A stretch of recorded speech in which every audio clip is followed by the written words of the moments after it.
Nikola Tesla का ख्वाब था कि वो एक ऐसी टेक्नोलॉजी बनाए जिससे दुनिया के हर हिस्से में वायरलेसली इलेक्ट्रिसिटी ट्रांसफर की जाए, बिल्कुल रेडियो वेव्स और वाईफाई की टेक्नोलॉजी की तरह। यानी आपको अपने फोन को चार्ज करने की जरूरत नहीं होगी, क्योंकि वो आपके हाथ में खुद ब खुद चार्ज होगा, वो भी वायरलेसली।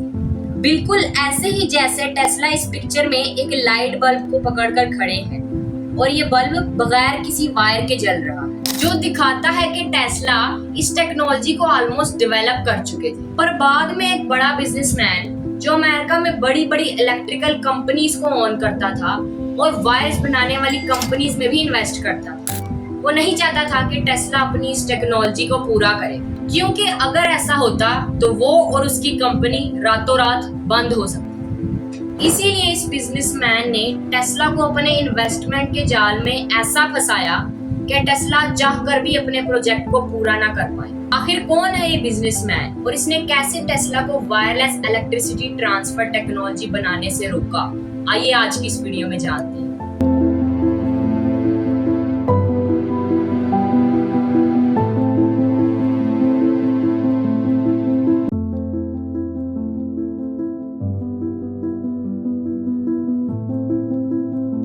बिस्मिल्लाहिर्रहमानिर्रहीम। अस्सलाम वालेकुम दोस्तों, मेरा नाम है अवैस रियाज और आप मेरा यूट्यूब चैनल देख रहे हैं यूनिवर्सल टॉक। हमारी रोजमर्रा की जिंदगी में शायद ही ऐसी कोई चीज है जिसमें निकोला टेस्ला का हाथ ना हो।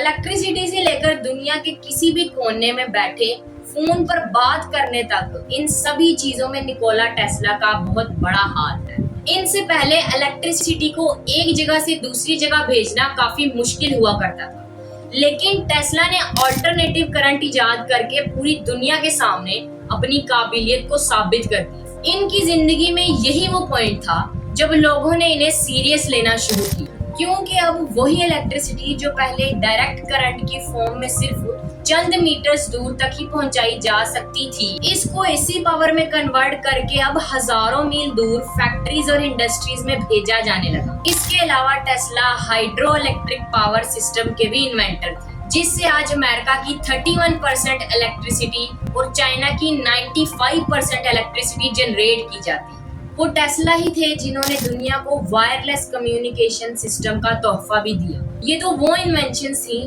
कि जिसे आज दुनिया इस्तेमाल कर रही है। पर क्या आपको पता है कि टेस्ला ने अपनी जिंदगी में 300 से भी ज्यादा इन्वेंशंस की, पर इन्हें कैसे भी करके दुनिया के सामने लाने से रोका गया। मसलन अल्टरनेटिव करंट तो उन्होंने बना लिया, लेकिन अब वो चाहते थे कि वायरलेस कम्युनिकेशन की तरह ही इलेक्ट्रिसिटी को भी पूरी दुनिया में बगैर वायर्स के जरिए ट्रांसफर किया जाए। निकोला इस फील्ड में वो सब कुछ देख और समझ सकते थे जो इनके बाद कोई भी इस अंदाज में देख या समझ नहीं पाया। हमारी दुनिया हर वक्त एक खास फ्रीक्वेंसी पर वाइब्रेट करती है। ये फ्रीक्वेंसी 7.83 हर्ट्ज से लेकर 33.8 हर्ट्ज तक वेरी करती है। टेस्ला इन्हीं फ्रीक्वेंसी का इस्तेमाल करके इलेक्ट्रिसिटी को वायरलेस बनाना चाहते थे। इनके पास नॉलेज तो बहुत थी, लेकिन एक चीज की इंतहाई कमी थी और वो था पैसा।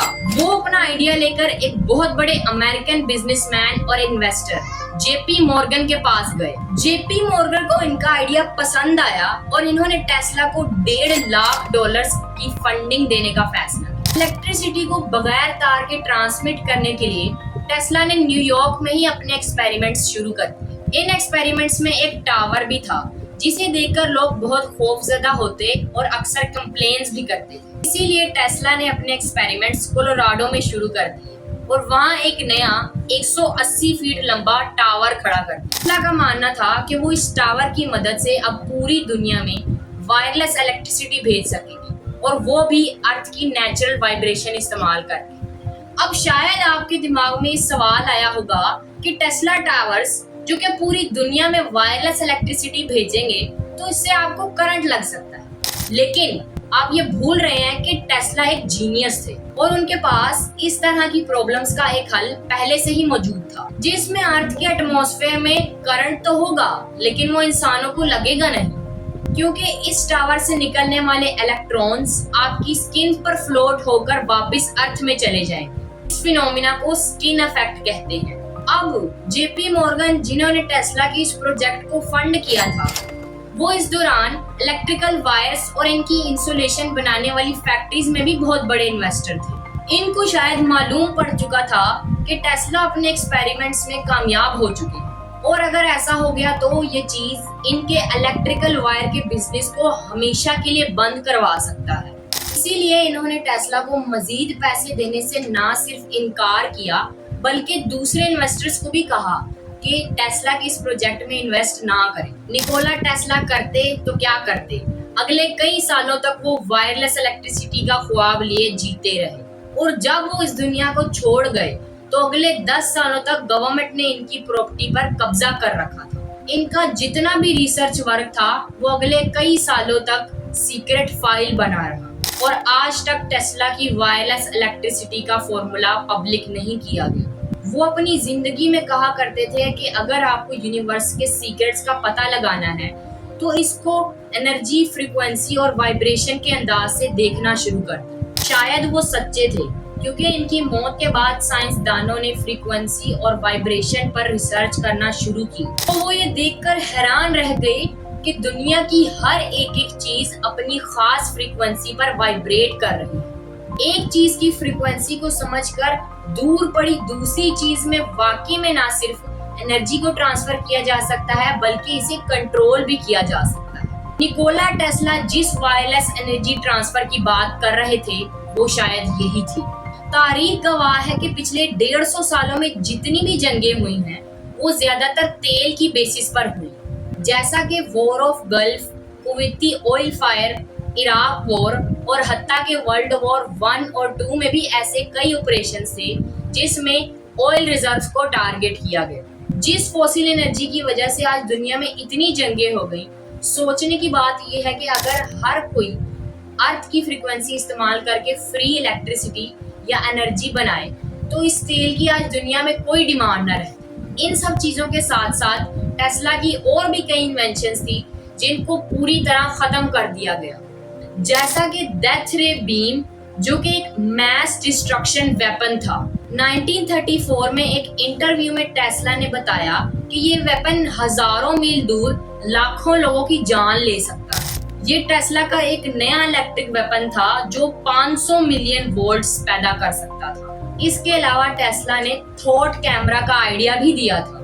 ये कैमरा हमारे थॉट्स को भी फोटोग्राफ कर सकता था। इनके इस थॉट कैमरा ने कभी अमली शक्ल तो इख्तियार नहीं की, लेकिन इससे इंस्पायर होकर 1895 में एक्सरे इन्वेंट हो गया। निकोला टेस्ला एक ऐसे साइंटिस्ट और इंजीनियर रहे हैं जिन्होंने कभी भी पैसे के लिए काम नहीं किया।